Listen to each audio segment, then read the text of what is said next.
ሴቶች ይህን ነገር ስለዚህ ነገር አንድ ቀን አስባችሁ አታውቁም? ምንድነው ታውቃላችሁ?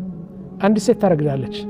ካረገዘች በኋላ 9 ወር ትቆይና ከመውለዷ በፊት 2 ሰዓት 1 ሰዓት ተኩል 2 ሰዓት ሲቀራት የሚፈስ ውሃ አለ። እንዲያው ምን ይላሉ? ውሃው ከፈሰሰ ወደ ሆስፒታል እንውሰዳት ይባላል። 9 ወር ይህ ውሃ ፈሶ አያውቅም። በል ህይወቷን በሙሉ ይህ ውሃ የለም። ስታረግዝ ይህ ውሃ የለም። ከየት መጣ ይህ ውሃ? አንድ ኪስ አለ እዚህ አላህ የፈጠረው።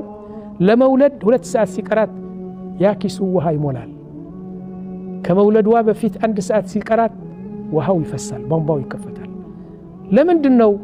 ቃል ከማህፀን ጀምሮ እስከ ብልቷ ጫፍ ያለው መንገድ እሱ ስተርላይዝ ያደርገዋል።